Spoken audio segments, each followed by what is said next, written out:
am a disciple of Jesus. What an amazing statement that is, isn't it?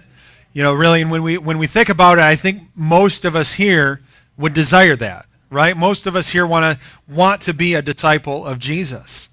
And I think the reason this series has been important is that we're really looking at what that means. Because I don't know that we all know exactly what it means to be a disciple of Jesus, what that entails.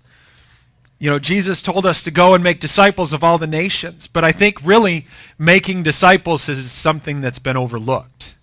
Making disciples is something that we don't really think about. We're so worried about converts rather than disciples. We're worried about making converts and going out and converting a lot of people, but not really discipling anybody.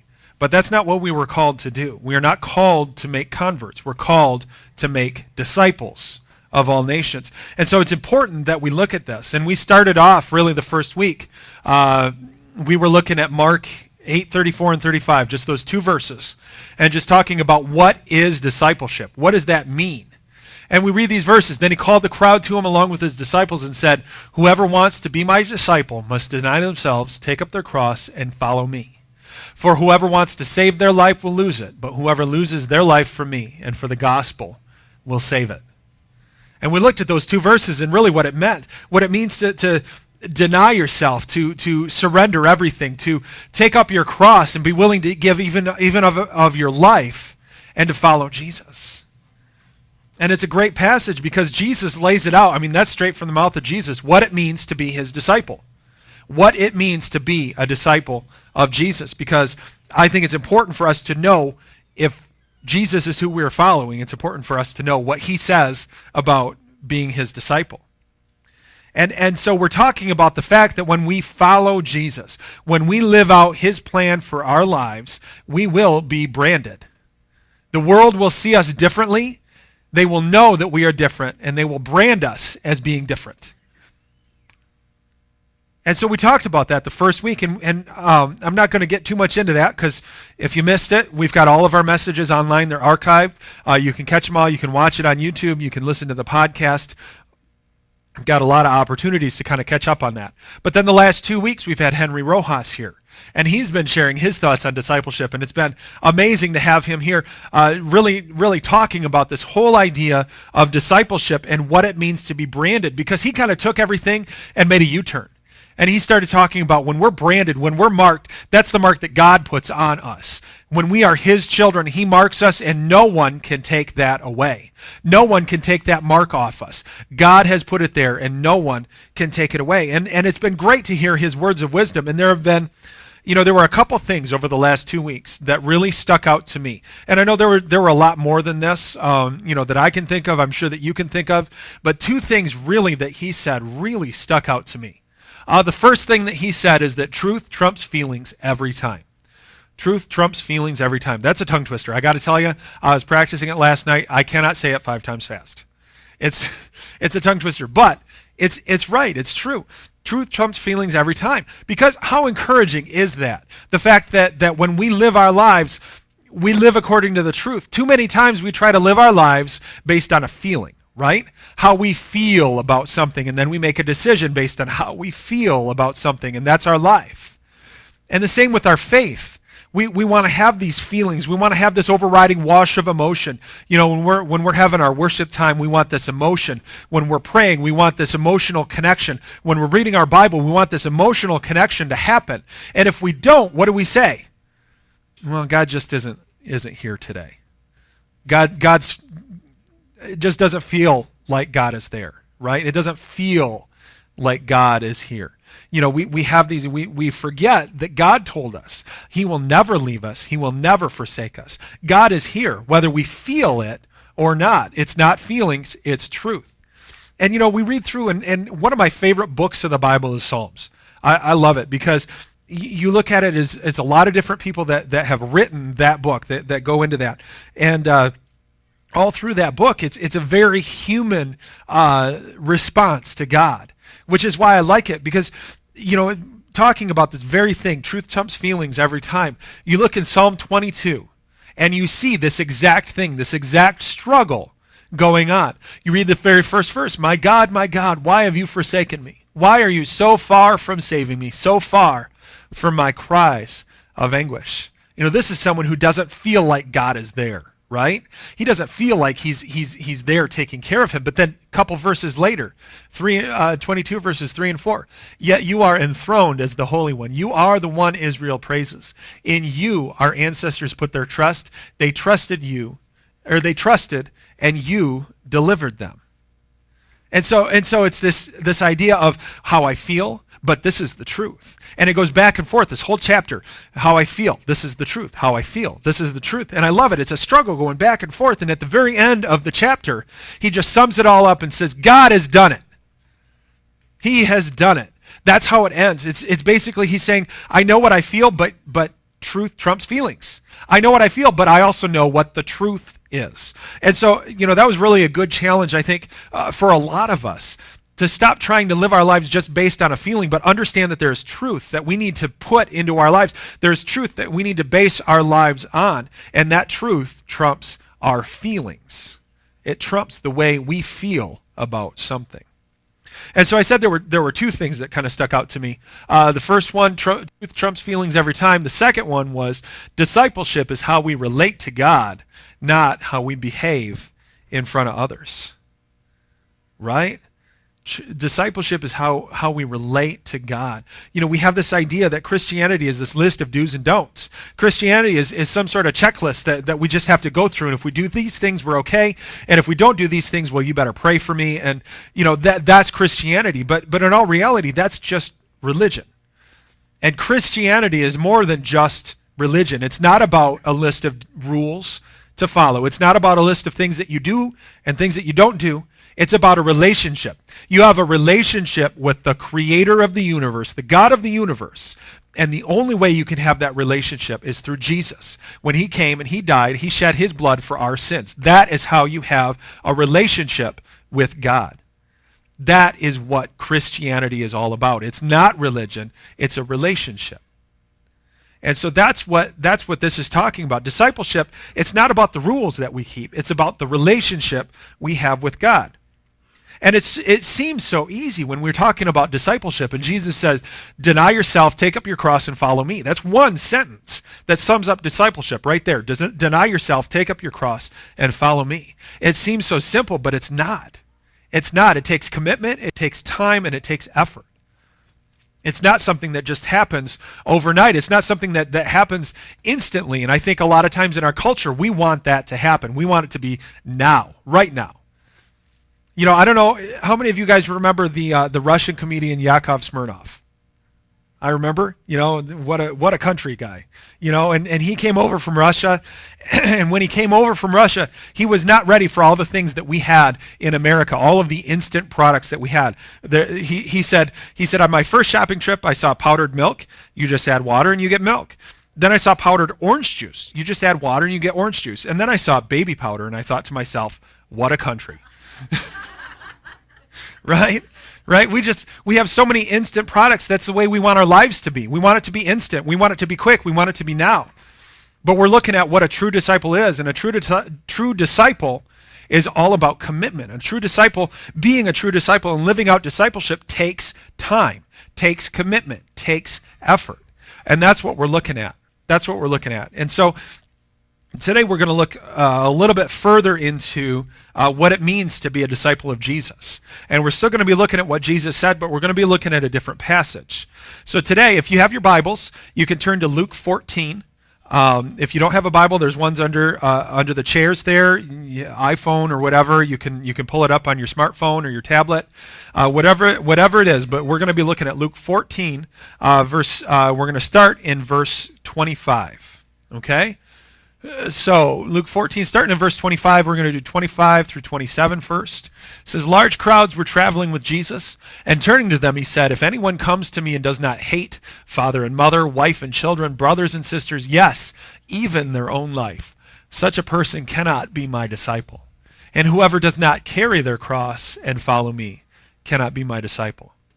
And now this is really getting back to what we talked about the very first week, and so we won't go into really great depth, but I love what Henry said. I think it was the first week he was here, 2 weeks ago.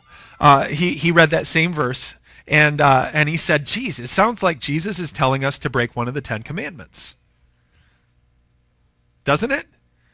Whoever does not hate father and mother, wife and children, brothers and sisters, sounds like he's telling us to go out and break one of the 10 commandments.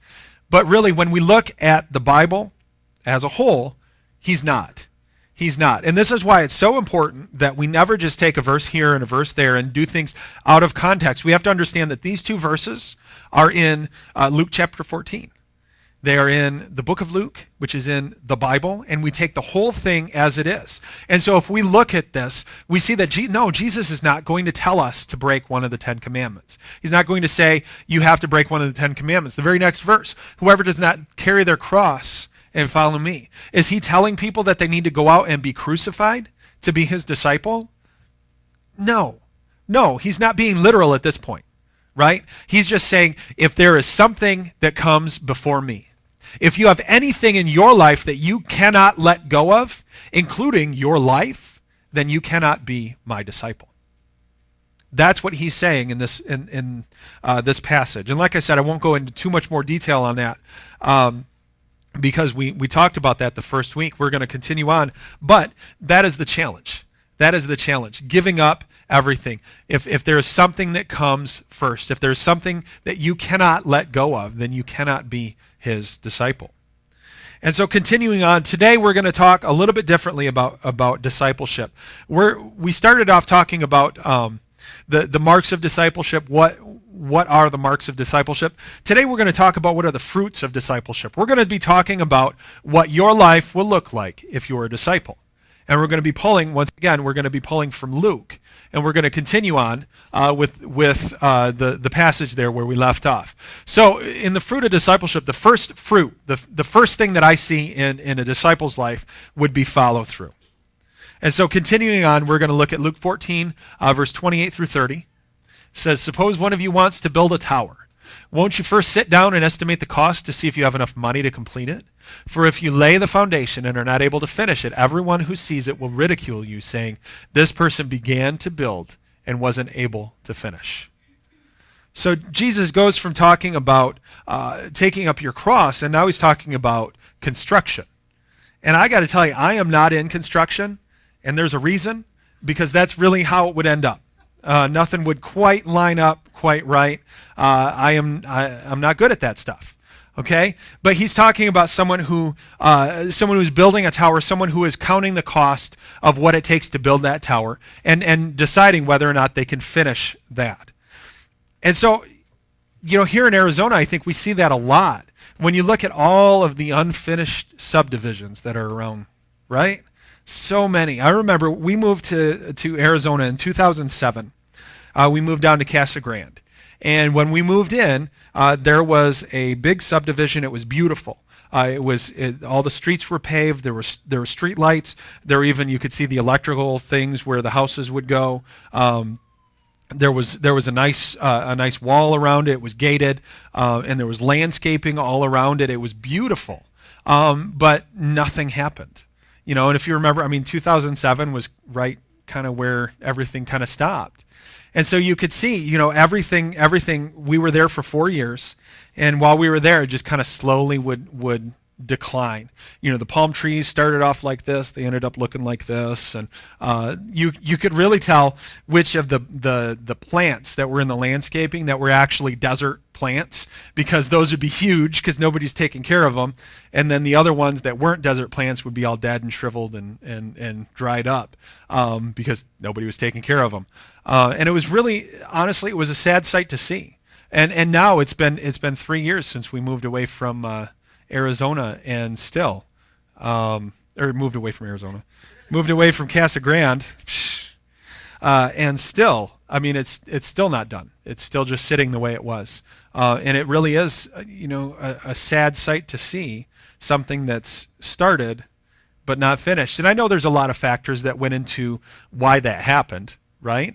But in all reality, what happened is, somebody said, yeah, there's going to be enough people, there's going to be enough money all coming into the state, and so there's no way that we're going to run out of money to finish this project, and ran out of money. People stopped coming to Arizona. The population boom kind of leveled off, and that was the end of that. And so we need to watch out for the same thing. It really is a sad sight to see something like that. It's a sad sight to see so much work go into something and have it be only half done. And yet Jesus is asking us to do the same thing. He's warning us against the same thing, that you need to sit down and count the cost of being his disciple. And now I want to just a little disclaimer, I'm not talking about salvation. I'm not talking about sitting down and counting the cost of salvation, because when it comes right down to it, we don't have what it takes to be saved. That's the beauty of salvation, is that it's God's gift to us. And that's why it's called grace, is that it's something we don't deserve, we don't earn, and yet God gives it to us anyway. And so when we're talking about counting the cost, it's not salvation, it's discipleship, which is a whole different thing, isn't it? It's a whole different level of commitment. We're not talking about salvation. We're not talking about being saved. There is no way we could earn that, or we could work hard enough to be saved. But to be a disciple is a different story. To be a disciple does take work. To be a disciple does take effort. And to be a disciple, you do need to count the cost and finish what you start. And so are you going to do that? Are you going to finish well? The Bible is full of stories of people who started well but didn't finish. One of my favorite Bible characters is Solomon. Right? When he was young, God asked him what he wanted. And I got to say, even now, I would hope that wisdom would be up there, but Solomon asked for wisdom of all things. He asked for wisdom from God. I know that if God asked me what I wanted when I was younger, wisdom would not be up on the list. I have a whole list of things, and even still I have a whole list of things that I really want this, God. I really want this, God. And yet Solomon asked for wisdom. And I think that says a lot about him and about where he started and about where his heart was. And yet you see, when he was older, when he married many different women from many different cultures, and we see that, just doing that kind of took his attention away from God. And he did not finish well. It was a sad progression to see something that started so well and just to see it half finished. And so the good news for us is that our lives aren't over, right? The good news for us is that we still have a choice. We still can make that commitment. We can still set that follow through in our lives. And so as we continue, we see that the life of a disciple will have follow through. It will also have surrender. A disciple lives a life of surrender. Continuing on in Luke 14, starting in verse 30 again, or suppose a king is about to go to war against another king. Won't he first sit down and consider whether he is able with 10,000 men to oppose the one coming against him with 20,000? If he is not able, he will send a delegation while the other is still a long way off and ask for terms of peace. In the same way, those of you who do not give up everything you have cannot be my disciple. Now that's an interesting thing to say. He's going from construction, now he's talking about kings that are surrendering to one another, and really in this day and age, when a king surrendered, that pretty much meant that he was going into slavery in this other kingdom. I mean, that's pretty much what it meant, is that he was giving up everything into this kingdom. And so, when we're looking at this, the two kings, what Jesus is saying is, he's saying on one side we are one king, and then the other side, God is the other king. And we need to sit down and say, do we have what it takes to fight God? Do we have what it takes to fight God? And no, we don't, but too many times we do want to fight God. We want to do it ourselves, right? We as Americans are very individualistic, if that's even a word. But we like our rights and our individualism, and I can do it. And I really, honestly, I think that's a great thing. I don't think it's a bad thing, but I think there are times when it gets in the way of our faith. when we're so focused on the fact that we can do it ourselves and trying to do it ourselves, that we forget the fact that we can't do it ourselves, that God is the one that does it. And there's no way that we can fight enough to defeat God. And so what Jesus is saying is, you count the cost, you look at what you have, what God has, and you surrender to him.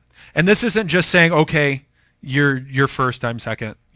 This is surrendering everything, understanding that you are going into slavery, basically, to God. Understanding that you are giving up your life and surrendering your total life to God. But it's not easy. I mean, it's easier said than done. We can talk about surrender all we want, but we want to fight. We want control. We just naturally want to do things our own way, and we don't want to give that up. Which, it really reminds me of the story of sheep in the Highlands of Scotland.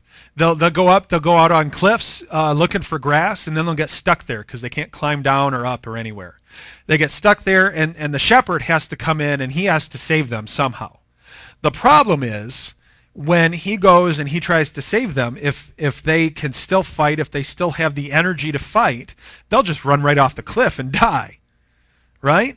And so what the shepherd has to do is he has to wait until the sheep is exhausted and tired and basically starving after he has eaten all the food. Not because he wants the sheep to suffer, but because at that point the sheep will not struggle, will not fight against the shepherd who is trying to save them. And I think the same thing happens in our own lives. We struggle, we fight, we try to do our own thing, and God just patiently waits until we're ready. He patiently waits until we use up our energy. He patiently waits until we're ready to give up to him. And then he comes in, and then he saves him. He's waiting for that moment. He really is. And yet we still want to struggle. We still want to fight. We still want to do things our own way. But to live a life of a disciple, to be a disciple of Jesus, we have to give up that control. We have to surrender our lives to him. So we see that the fruit, the first thing we see is follow through. Second thing we see is living a life of surrender. And the third thing we see is living a life of saltiness. Now I like this one. This was a little more interesting to me because I like food. And so, looking at salt, I spent a lot of time kind of researching this and what it meant and what Jesus was talking about. Because, I think it's really important for us to understand. We have a declaration that we say at the end of every service. And in it says, we are light to the world and salt to the earth. But do we really understand what that means? Do we really understand what it means to be salt to the earth? And so really, to put it in perspective, we need to understand who Jesus was talking to. When Jesus was saying you are salt to the earth, he was saying that you are a preservative. Because what I didn't understand is in these days, salt was used more for preserving meat than it was for seasoning food. I always thought it was just something you shake on your fries and makes them taste better, right? No, you take salt, you rub it into the meat, and it creates some sort of chemical reaction which actually keeps the meat from rotting. It keeps it from decaying. And so when Jesus was talking about salt and saying if salt is good, if it loses its saltiness, he's talking about losing its effectiveness. Losing its effectiveness. So we look at this. Luke 14, verses 34 and 35. Salt is good, but if it loses its saltiness, how can it be made salty again? It is fit neither for the soil nor for the manure pile. It is thrown out. Now that's an interesting thing. Now something that I found when I was researching salt is the fact that pure salt will never lose its saltiness. If you were to store away salt in a safe, dry container where it was protected and nothing else got in, if you open it up in 1,000 years, it would still be salty. And I didn't really realize that. The problem comes when you let impurities in with the salt, because those will start to pull the saltiness out of the salt. So if the salt gets wet, the water will kind of pull that saltiness out of the salt, and then you're just kind of left with something that tastes like nothing. it's worthless. It's not useful for preserving. It's not useful for seasoning. It's not useful really for anything. And it's just needs to be thrown away.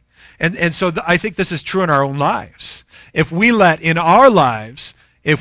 impurities in, if we don't lead a pure life, we're leaching out the saltiness of our own lives. We're leaching out the effectiveness for what Jesus has for us, the plan that he has. And so when we look at our lives, we might say, oh yeah, that's just a harmless website, it's okay. But Jesus says, no, just looking lustfully is adultery.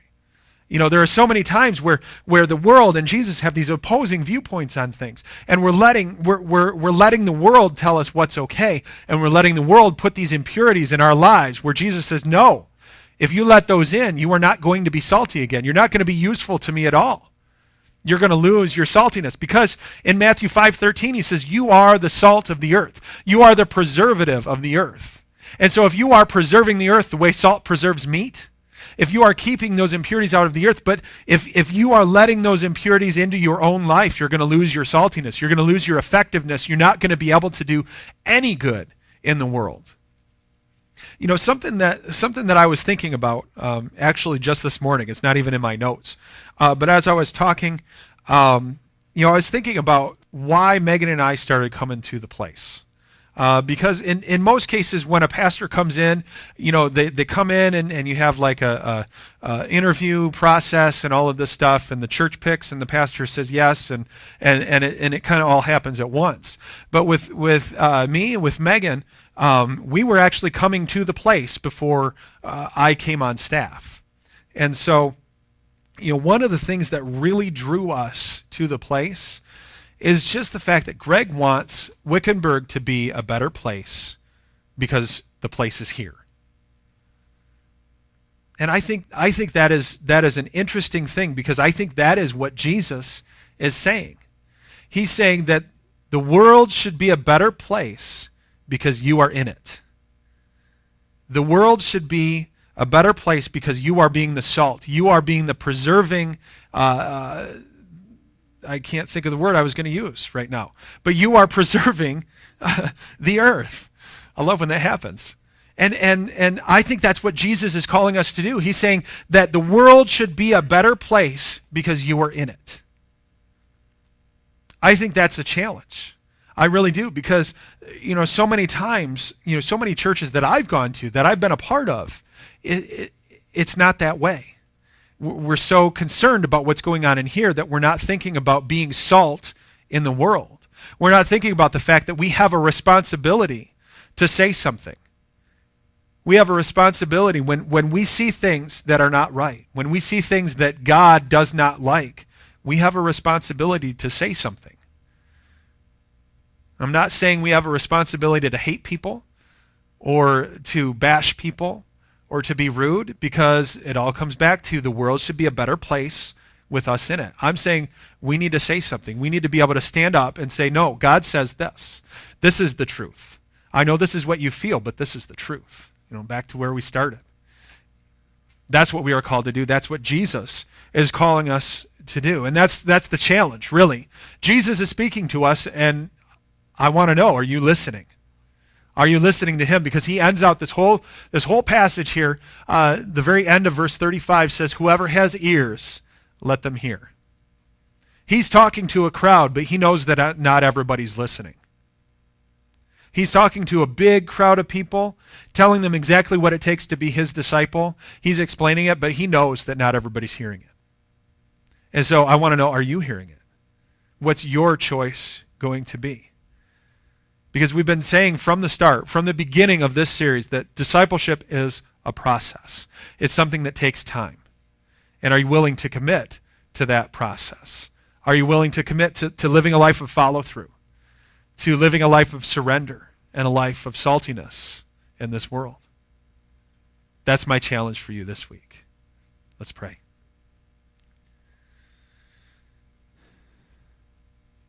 Dear God, today we come before you knowing that we can't do this on our own. Knowing that what it takes to be your disciple is a big task. And so, God, we ask for your strength. Lord, as we sit and we do count the cost, and we look at our own lives and say, are we willing to do this? Are we willing to commit to be your disciple? And Lord, I pray that you would give us wisdom, that we would be able to honestly look at our own lives and honestly make a choice. And God, I know that you have so much for each one of us, and you are just waiting for each one of us to make that choice for you. You're waiting for each one of us to say, yes, I'm willing to commit. And Lord, let us stop fighting that. Let us stop trying to do things on our own, and let us understand that we can only do things with you and through you. I pray this in Jesus' name. Amen.